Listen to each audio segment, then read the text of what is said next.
गुरु चेहरा तुम्हारा हो आंखें नींद में मेरी, तो गुरु सपना तुम्हारा हो। भले ही दूर हो गुरुवर, मगर अंतिम समय मेरा। भले ही दूर हो गुरुवर, मगर अंतिम समय मेरा। समाधि से मरण घर हो, तो गुरु दामन तुम्हारा हो। समाधि से मरण घर हो, तो गुरु दामन तुम्हारा हो। ऐसे गुरुवर के चरणों में सभी हाथ जोड़ करके नमोस्तु करते हुए निवेदन करेंगे। हे गुरुवर, प्रतिदिन की भांति आज भी हमको रत्नतर धर्म मार्ग पर बढ़ने का मंगल उपदेश आपके श्री मुखारविंद से प्राप्त हो। नमोस्तु गुरु।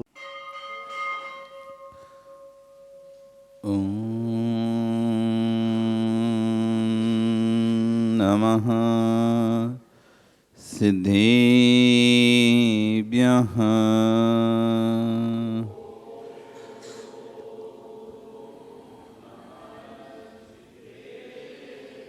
ॐ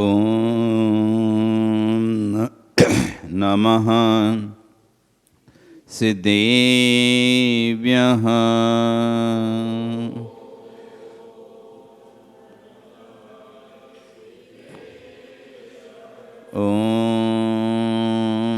नमः सिद्धेभ्यः।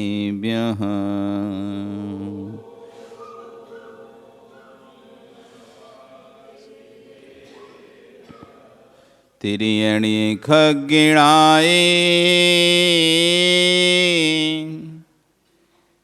रुत्तारी मोहे सिर सिरेण बिहू। आईरी राऊ पसियो परवादिन्यो भविये जी लोए। नमो अरिहंताणं नमो सिद्धाणं नमो आयरियाणं नमो वज्रायाणं नमो लोए सव्यसाहुणं। बोलिए अनंत अनंत से परमेष्टि भगवान की, आदिरम आदिनाथ भगवान की, वर्तमान शासनिक महावीर भगवान की, आचार्य श्री विष्णुकुंद कुंद स्वामी महाराज की, आचार्य गुरु विश्वसागर जी महाराज की, अहिंसा में विश्व धर्म की, परम पूज्य मुनि श्री 108 अर्जुन सागर जी महाराज की जय। भवबंधु, वर्तमान शासन न्यायिक वर्धमान स्वामी के शासन में तीर्थंकर प्रभु की चरण निश्रा में हम सभी यहाँ पर जिन देशना का श्रवण कर रहे हैं। कल यहाँ चर्चा चल रही थी, दृष्टि जैसी होगी सृष्टि वैसी बनेगी। किसी को दोष मत दो, किसी को दोष मत दो कि सामने वाला खराब है। आपकी दृष्टि देखो, दृष्टि यदि पवित्र है तो वस्तु पवित्र है। दृष्टि निर्मल है तो खोटे में भी चोखा देख लेंगे, और दृष्टि यदि पवित्र नहीं है तो चोखे में भी खोटा दिखाई देगा। किसी में आपको कभी गुण दिखाई दिए? किसी व्यक्ति में आपको गुण दिखाई दिए? प्रमोद, विमल जी में गुण दिखाई देते हैं क्या? हैं? दिखाई देते हैं? अपनी बेटे की माँ में दिखाई देते हैं? यदि तुमसे कह दिया जाए अमुक व्यक्ति के, जो कि तुम्हारा अच्छा मित्र भी क्यों ना हो, घर का सगा संबंधी साथी भी क्यों ना हो, उसके 5 गुण निकाल के दिखा दो, तुम सोचोगे उसके लिए। सोचो क्या बोलूं इसमें, कौन से गुण बोलूं? 1 बोलोगे, 2 बोलोगे, 3 तो जल्दी जल्दी फटाफट, चौथे सोचना प्रारंभ कर दोगे, चौथा कौन सा लूं? 5वां थोड़ा और सोचना पड़े, और 10 तक पहुंचोगे तो तुम्हारा तो लगेगा नहीं कौन सा बोलूं, मैं तो समझ नहीं आ रहा क्या बोलूं। लेकिन बुराइयां यदि पूछ ली जाए तो फटाफट फटाफट गिनाना शुरू कर दोगे, क्योंकि इस जीव ने आज तक किसी के अंदर गुण देखे ही नहीं है। जब भी देखिए कमी ही देखिए, दोष ही देखे हैं, कभी उसके गुण भी देख लिया करो। एक बार द्रोणाचार्य अपने सभी शिष्यों को पढ़ा रहे थे, कौरव पांडव सभी एक साथ अध्ययन कर रहे थे। बेटा नाम सुना है कौरवों का, पांडवों का? कौन है तेरे पापा? ओहो, ओम प्रकाश जी। कम से कम नाम ही सुना दिया करो कि हमारे यहाँ 5 पांडव हुए, जिनमें से 3 मोक्ष गए, 2 सर्वार सिद्धि स्वर चले गए। कौरव हुए जो कि सब मरकर दुर्गति को प्राप्त हुए।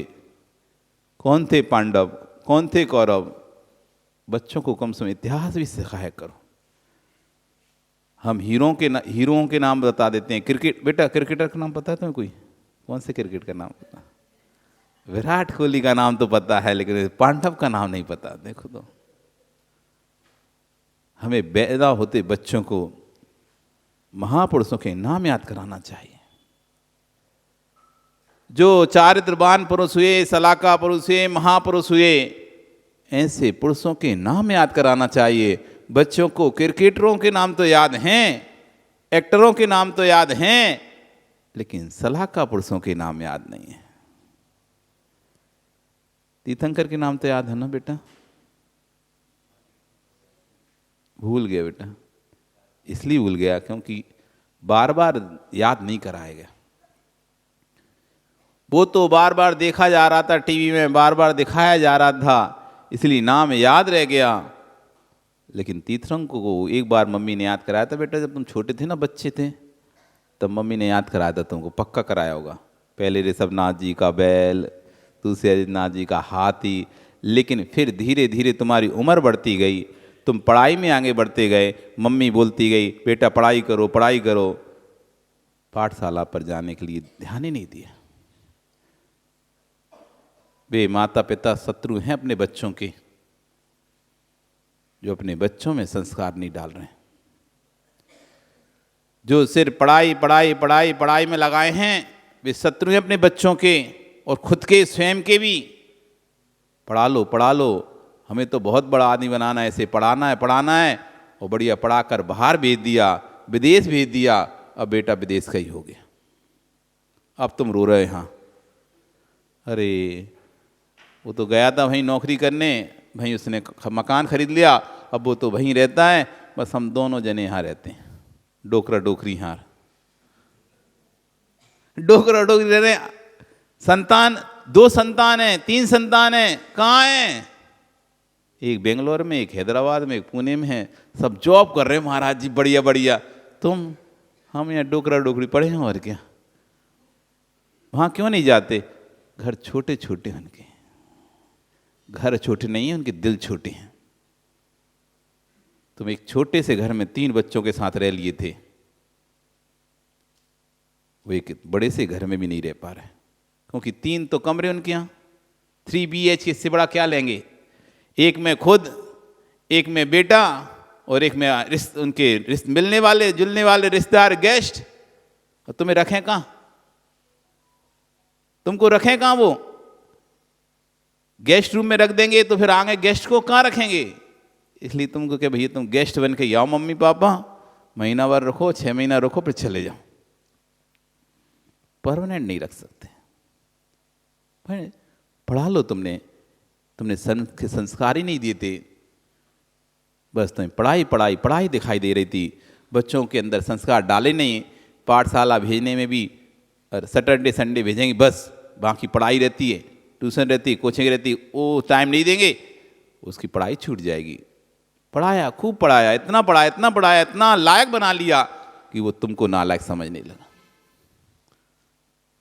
पढ़ाया पढ़ाया, इतना पढ़ाया, इतना लायक बनाया, वो तुमको नालायक समझने लगा। ये कुछ नहीं जानते। अब तुम्हारे रहने से उसका स्टैंडर्ड खराब हो जाता है, तुम्हारे बोलने से उसकी स्टैंडर्ड खराब हो जाता है। 4 लोगों के बीच में आपको पार्टियों में बुला साथ में नहीं ले जा पाता। अरे अम्मा तुम घर में ही रहो, इतना लायक बना दिया। ये क्या था? ये धर्म के संस्कार का अभाव था। ये धर्म के संस्कार का अभाव था। एक वो बेटा है जो कह रहा है नहीं, मैं बाहर नहीं रहूंगा, सर्विस भी छोड़ दूंगा, रहूंगा तो अपने माता पिता के साथ, उनकी सेवा करूंगा। कौन है वो? वो वही है जिसके माता पिता ने उंगली पकड़कर जिसको खुद मंदिर ले जाते थे, पाठशाला ले जाते थे, पढ़ाते थे, धर्म के संस्कार देते थे। आज वो बाहर भी है, तब भी कह रहा है नहीं, मैं तो अपने घर में ही रहूंगा। नहीं दिए संस्कार, शुरू से अलग रखा, शुरू से अलग रखा, तो उसके अंदर भावनाएं नहीं पैदा हो पाई आपसे प्यार की। बच्चों को इतना हम अलग रख देते, इतना भेज देते हैं, शुरू से ही बाहर पढ़ने भेज देते हैं, 10th क्लास से ही पढ़ने भेज देते हैं।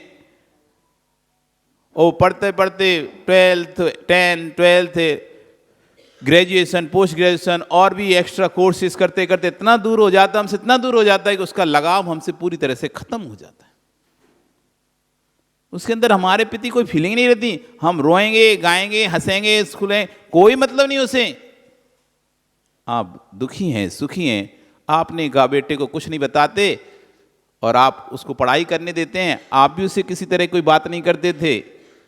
पढ़ने दो, उसे पढ़ने दो, कोई बात मत बताओ, कुछ मत कहो, कुछ टेंशन नहीं दो। किसी ना रिश्तेदार से मिलाया, ना किसी नातेदार से मिलाया, और उसे ना तो रिश्ते पते ना नाते पते, क्या रिश्ते होते हैं, कौन क्या है,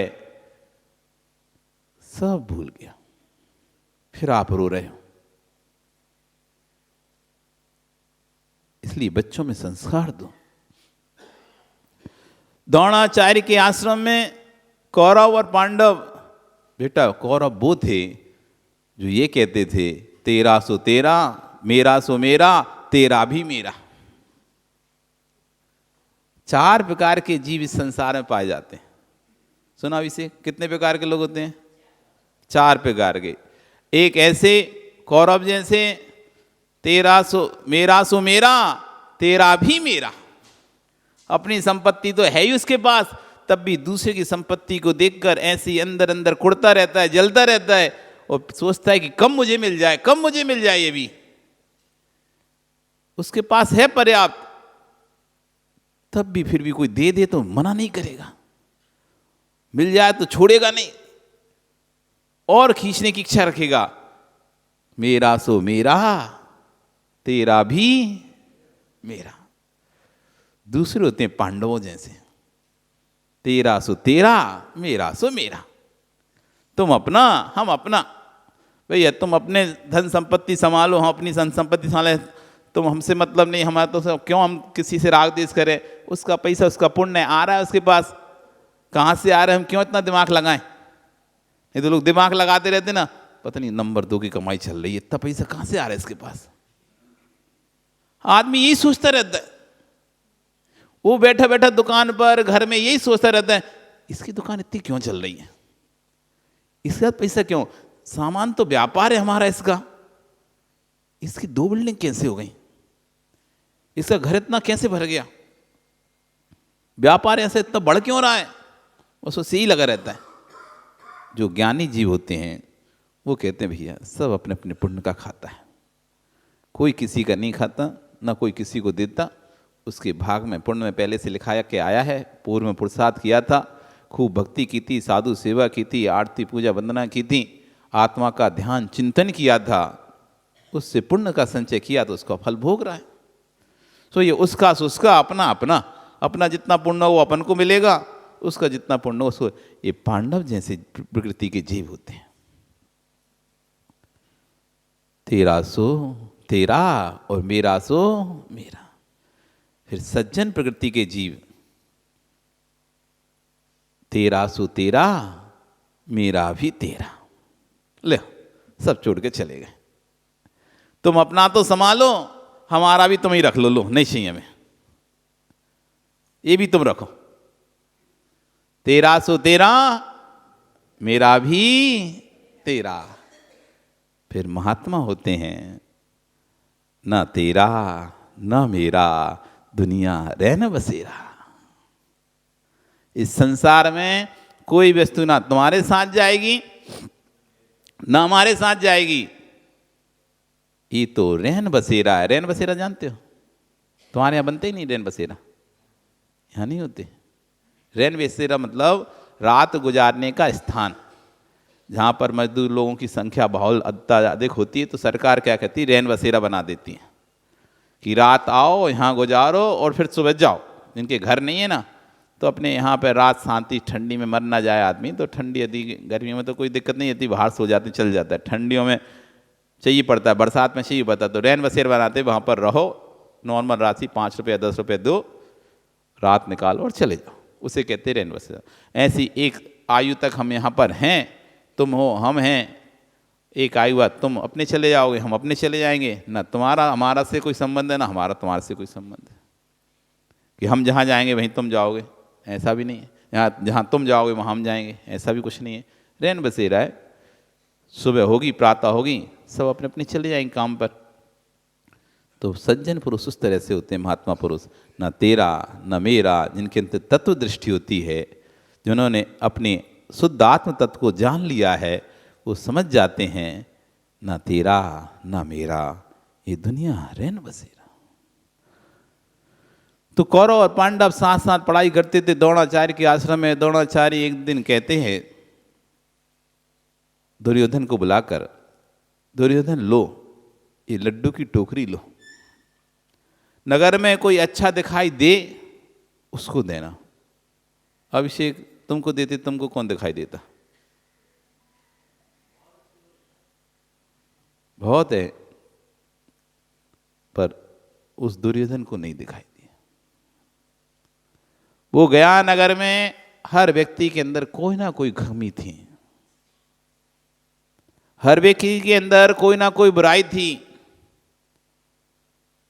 किसे अच्छा माने, किसे अच्छा माने, सबके अंदर कुछ ना कुछ कमी दिखाई दे रही थी। पूरे नगर में घूमे आया, वो टोकनी वैसी की वैसी लाकर गुरुजी के चरणों में रख दी। गुरुजी मैं क्या करूं, मुझे तो कोई दिखाई नहीं दिया अच्छा। किसी ना किसी के अंदर कोई ना कोई बुराई अवश्य दिखाई दे रही थी, कैसे मैं उनको अच्छा बोल दूं? गुरु ने कहा ठीक है।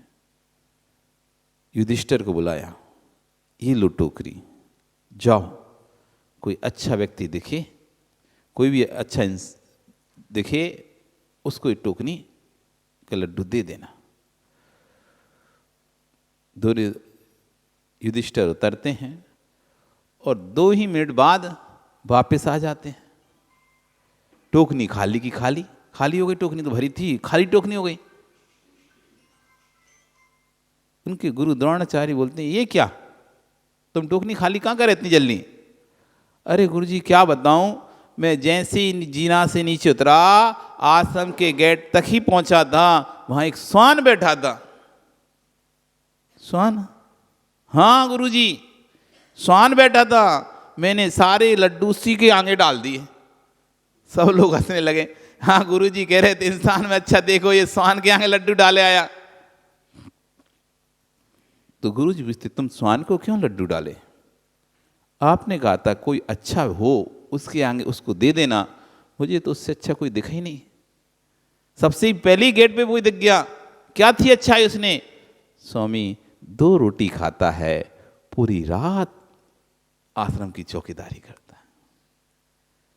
2 रोटी खाता है और पूरी रात आश्रम की चौकीदारी करता है। इससे बड़ा क्या गुण होगा उस किसी में कि इतना सा भोजन के लेने के बाद भी पूरे समय कितनी ईमानदारी से चौकीदारी कर रहा है।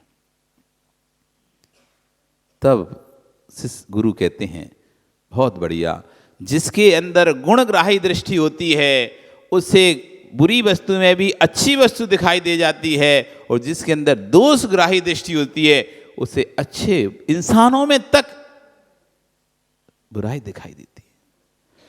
यही आचार्य वन कह रहे हैं,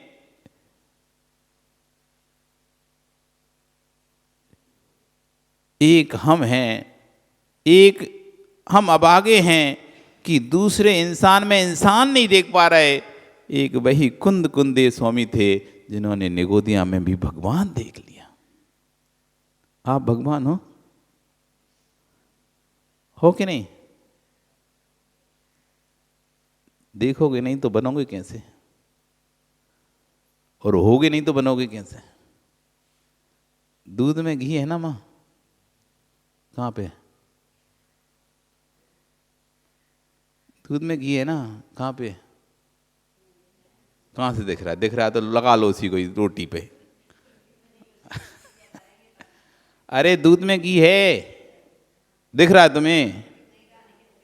तो फिर जब दिख नहीं रहा तो कहाँ से करोगे क्रिया? दूध में घी है कि नहीं है? कहाँ है? तो प्रोसेसिंग कब करोगे? जब दिखेगा तब, या बिना देखेगा तब?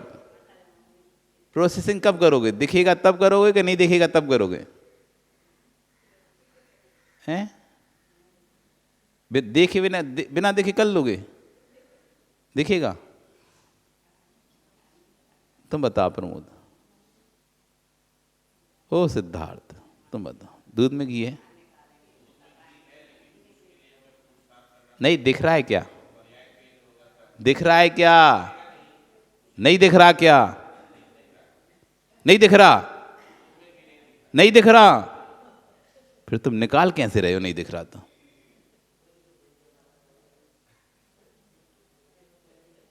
दीपक दिख रहा है? नहीं दिख रहा? नहीं दिख रहा? नहीं दिख रहा तो निकल कैसे रहा उसमें से? कैसे विश्वास हुआ तुम्हें? दूध में घी यदि नहीं दिखेगा ना, एक दूध वो भी होता है जो मक्खन निकाला हुआ दूध होता है, जानते हो, जैसे सपरेटा का दूध कहते हैं, जिसमें से पूरी तरह से मक्खन निकाल लिया जाता है, उसमें से घी निकलेगा क्या? क्यों? दूध में से घी निकलता है तो विश्वास है। अरे तो तुम्हें कैसे पता चल गया निकाल लिया? तुम्हें क्या दिख गया क्या? दूध में घी दिखता है क्या? है? हाँ अभिषेक बताओ, है? दूध में घी दिखाई देते? कहाँ दिखाई देती? हमें तो कहीं नहीं दिखाई दी। चिकनाई चिकनाई देती, ऊपर ऊपर तेल ये दिखाई होने जाता है। फिर तो मलाई तो बाद में पड़ती है। मलाई तो बाद में पड़ती, मतलब जब मलाई पड़े तो घी है, मलाई नहीं पड़े तो घी नहीं है। मतलब जो बेच रहा है वो, जब उसके मलाई नहीं पड़ी तो मतलब जब तक घी नहीं था उसमें, और तुम्हारे घर में आया और तुमने तपाया, मलाई पड़ी तो ही घी पैदा हो गया उसके अंदर। पहले घी नहीं था उसके अंदर।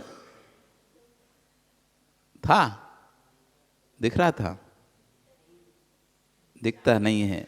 दिखेगा नहीं तो तुम कभी घी निकाल ही नहीं सकते, विश्वास रखना। दिखेगा नहीं तो कभी घी निकलेगा नहीं, वो दिखने लग जाएगा तो घी की जरूरत नहीं पड़ेगी। फिर तो क्या निकालना, दिख ही तो रहा है। अब बताओ, अब विमल जी से तो हम पूछेंगे नहीं, वो विमल जी पहले ही बोल के बैठे, अब आप पूछे महाराज, हम तो बोलेंगे ही नहीं, फंसा देते हैं। हम बोलते हैं समय हो गया तो वे बोलते हैं घड़ी का समय हो गया, और हम दूसरा बोल देते हैं। क्यों? कुछ तो बोल दो, दिख रहा है क्या? तुम नहीं बोलते तो सभा सूखी सूखी सी लगती है। तुम्हारी देवी भी इंतजार कर रही, कुछ बोले, आवाज देता हो, कुछ तो बोले, दिख रहा है क्या? हाँ बोल दो। मन में तो है बोलने की बहुत, लेकिन अपने आप को कंट्रोल करके रखें। हम बोल दें महाराज, का पता का बोल दें। दूध में घी जिसको दिखेगा ना, वही परमात्मा बन पाए।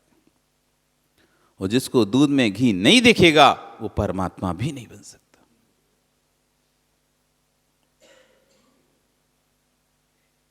व्यक्त रूप, शक्ति रूप, व्यक्त रूप, शक्ति रूप। हमें ज्ञान में ही, अपने ज्ञान में उस दूध में दही देखना पड़ेगा। यदि हमने अपने ज्ञान में उस दूध के अंदर दही नहीं देखा, फिर जमाया क्यों आपने? मलाई निकाली क्यों आपने? जमाया क्यों आपने? मक्खन बनाया क्यों आपने? और अग्नि पर तपाया क्यों आपने उसे? यदि आपको दूध के अंदर घी नहीं दिखा होता, आप घी निकाल नहीं पाते। पानी में भी घी नहीं दिखता आपको, लेकिन ज्ञान में भी नहीं दिखता आपको। आंखों से भी नहीं दिखता और ज्ञान में भी नहीं दिखता, इसलिए आप पानी को ना तो जमाते, ना तपाते, ना उसमें घी निकालने की प्रोसेसिंग करते। दूध में भले आंखों से दिखाई नहीं दे रहा है, लेकिन आपके ज्ञान में आ चुका है ये दूध के अंदर घी है। यदि मैं प्रक्रिया करूंगा तो इस घी को प्राप्त कर सकता हूं। ऐसी मेरे अंदर भी परमात्मा है, मैं भी भगवान हूं। जैसा सिद्धालय में विराजा सिद्ध शुद्ध है, वैसा मैं भी शुद्ध हूं। अंतर यही ऊपरी जान, बे विराग मैं राग बता। जो वह है वह मैं हूं भगवान। जैसे भगवान है वैसे ही जितने अनंत गुण उन सिद्धों की आत्मा में हैं, उतने ही अनंत गुण मेरी आत्मा में भी हैं। अंतर क्या है? बेविराग, बेराग रहित हो चुके हैं, मैं राग से सहित बैठा हूं।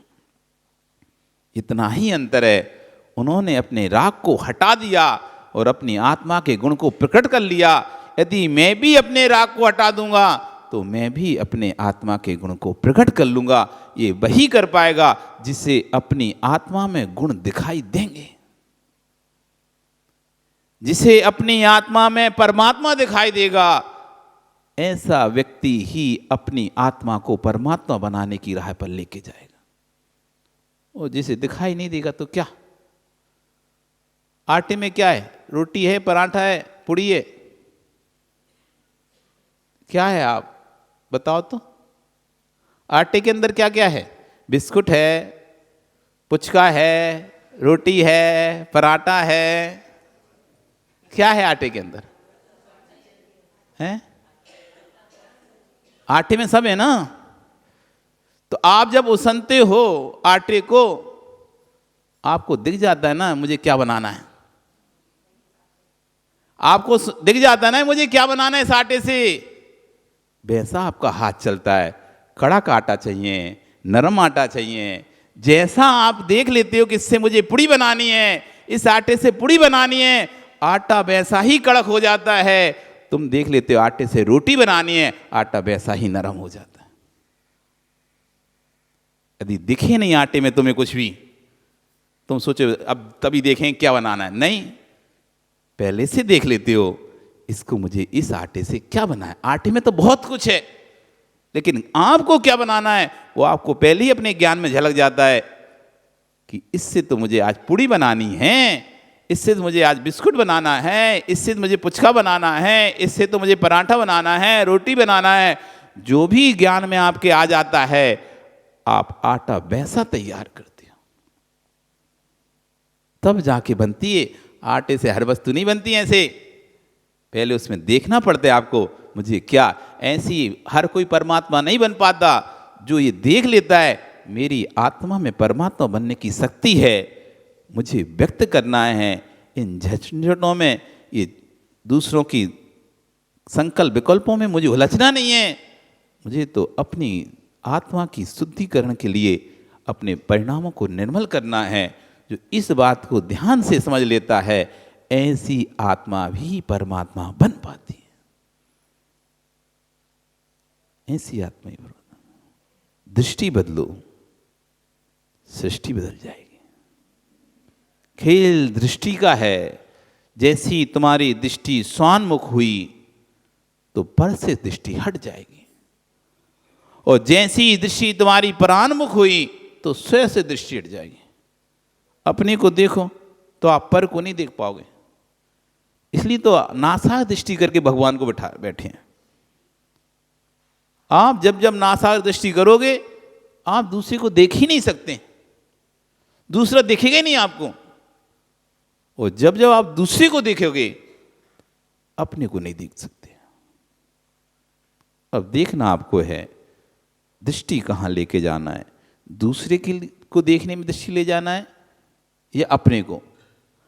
हमको जो मिला है हम उसमें संतुष्ट नहीं है, जो हमें प्राप्त हुआ उसमें संतुष्ट नहीं है, जो हमें प्राप्त नहीं है हम उसमें विकल्प कर रहे हैं। दूसरे को देख रहे हैं, उसको इतना मिल रहा है, उसको इतना मिल रहा है, उसको इतना। अरे तुम्हें जितना मिल रहा है उस पर खुश रहो ना।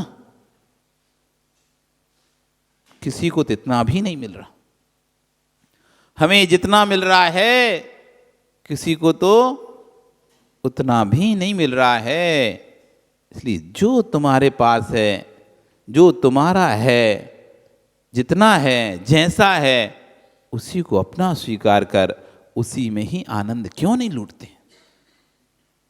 हम जो नहीं है उसको सोच सोच कर संश्लेषित करते हैं, जो है उसमें आनंद लूटना नहीं चाहते हैं, जो नहीं है उसका संश्लेषता से 24 घंटे दुखी रहते हैं।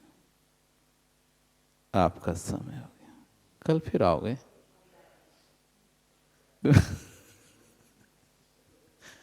जी समय हो गया ना।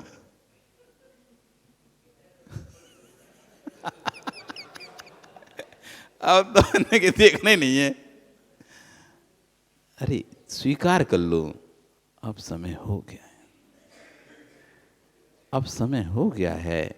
इसलिए जो भी पर्याय के निषेध बचे अब तो बोले ही दो, हो गई बहुत देर हो गई।